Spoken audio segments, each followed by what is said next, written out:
Hello दोस्तों, मैं यशपाल स्वागत करता हूं study by Pal YouTube channel के इस बेहतरीन सेशन पे। जैसा कि आप जानते हैं, आज हम पढ़ने वाले हैं डॉक्टर राजेंद्र प्रसाद का जीवन परिचय। किसका जीवन परिचय? डॉक्टर राजेंद्र प्रसाद का जीवन परिचय, जो हमारे भारत के प्रथम राष्ट्रपति भी रहे हैं।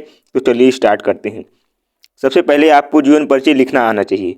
जीवन परिचय लिखने के लिए हमसे सबसे पहले हमें क्या करना है, एक क्लू बॉक्स बनाना है, उसमें संक्षिप्त परिचय डालना है।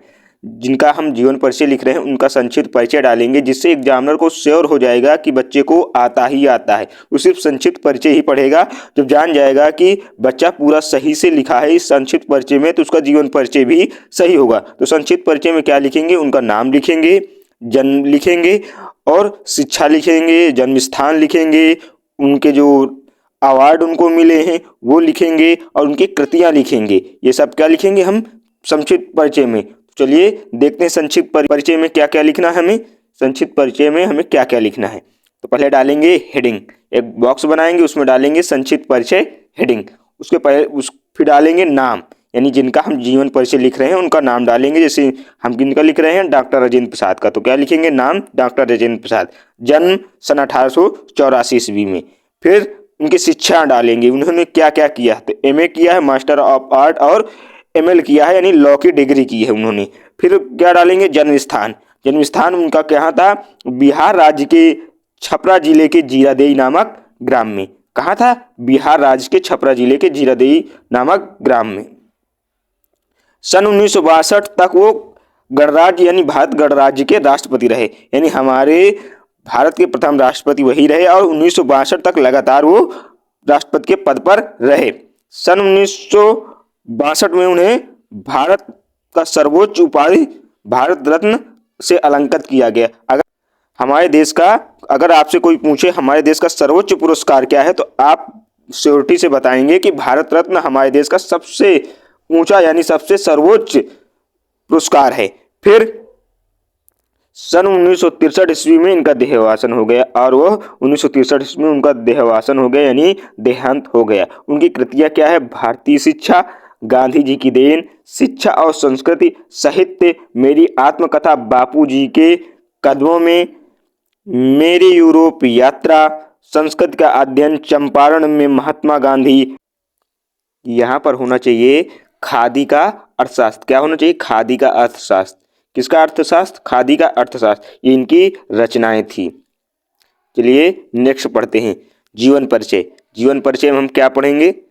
जैसे हमने क्लू बॉक्स में पूरा डिटेल में दे ही दिया है, सिर्फ जीवन परिचय उसको विस्तार में हमको लिखना है। तो लिखेंगे डॉक्टर राजेंद्र प्रसाद जी का जन्म सन 1884 ईस्वी में बिहार राज्य के छपरा जिले के जीरादेई नामक ग्राम में हुआ था। यह बड़े मेधावी छात्र थे। ये कैसे छात्र थे? मेधावी छात्र थे। इन्होंने कोलकाता विश्वविद्यालय में एमए और एलएम मतलब तत्कालीन कानून लॉ की डिग्री की परीक्षा उत्तीर्ण की। परिश्रमी और कुशाग्र बुद्धि छात्र होने के कारण यह अपनी कक्षाओं में सदैव प्रथम श्रेणी में उत्तीर्ण होते थे। यह इतने मेधावी थे कि हमेशा प्रथम श्रेणी में ही उत्तीर्ण हुए। अपना अध्ययन कार्य पूरा करने के पश्चात इन्होंने मुजफ्फरपुर के एक कॉलेज में अध्यापन का कार्य किया। यानी जब इनका पूरा हो गया यानी अध्ययन का कार्य, तो इन्हें क्या किया? अध्यापन यानी पढ़ाने का कार्य किया। किसमें? मुजफ्फरपुर के एक कॉलेज में। सन 1911 ईस्वी में वकालत आरंभ की। इन्होंने सन 1911 ईस्वी में वकालत आरंभ की और 1920 ईस्वी तक कोलकाता और पटना उच्च न्यायालय में वकालत कार्य किया। यानी इन्होंने कोलकाता और पटना उच्च न्यायालय दोनों में वकालत का कार्य किया। गांधी जी के आदर्शों और सिद्धांतों और आज़ादी के आंदोलन से प्रभावित होकर सन 1920 ईस्वी इन्होंने वकालत छोड़ दी और पूरी तरह से देश सेवा में लग गए। जब इसी समय गांधी जी क्या आंदोलन चला रहे थे, तो उनके आंदोलनों से इनको बहुत अधिक प्रभावित हुए और यह देश सेवा के लग गए, यानी देश सेवा करने के लिए इन्होंने वकालत अपनी छोड़ दी।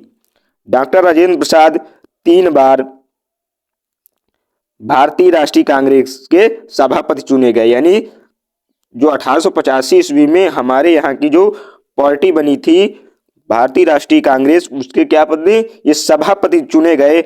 सन 1962 ईस्वी तक भारत गणराज्य के राष्ट्रपति रहे और यह आजाद भारत के सर्वप्रथम राष्ट्रपति भी रहे और 1962 तक लगातार कार्यरत रहे। सन 1962 ईस्वी में भारत में सर्वोच्च उपाधि भारत रत्न से अलंकृत किया गया है। यानी 1962 ईस्वी में उन्हें भारत के सर्वोच्च उपाधि भारत रत्न से अलंकृत किया गया। सन 1963 ईस्वी में इनका देहावसान हो गया, यानी सन 1963 ईस्वी में ये स्वर्ग सिधार गए। फिर आगे लिखेंगे इनके बारे में, डॉक्टर राजेंद्र प्रसाद के प्रयासों के फलस्वरूप कोलकाता में हिंदी साहित्य सम्मेलन की स्थापना हुई। यानी इन्हीं के प्रयासों से कोलकाता में क्या हुआ, हिंदी साहित्य सम्मेलन की स्थापना हुई। यह हिंदी साहित्य सम्मेलन नागपुर के सभापति रहे, और यह क्या रहे, हिंदी साहित्य सम्मेलन में नागपुर के इस सभापति के रूप में भी कार्य किया, तथा नगरीय प्रचारणी सभा और दक्षिण भारत हिंदी प्रचार सभा के माध्यम से हिंदी को समृद्ध बनाने में अपना योगदान देते रहे।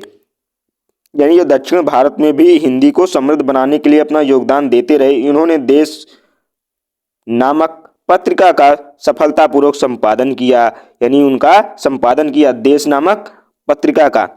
इस पत्रिका के माध्यम से हिंदी के प्रचार प्रसार में अपना योगदान दिया।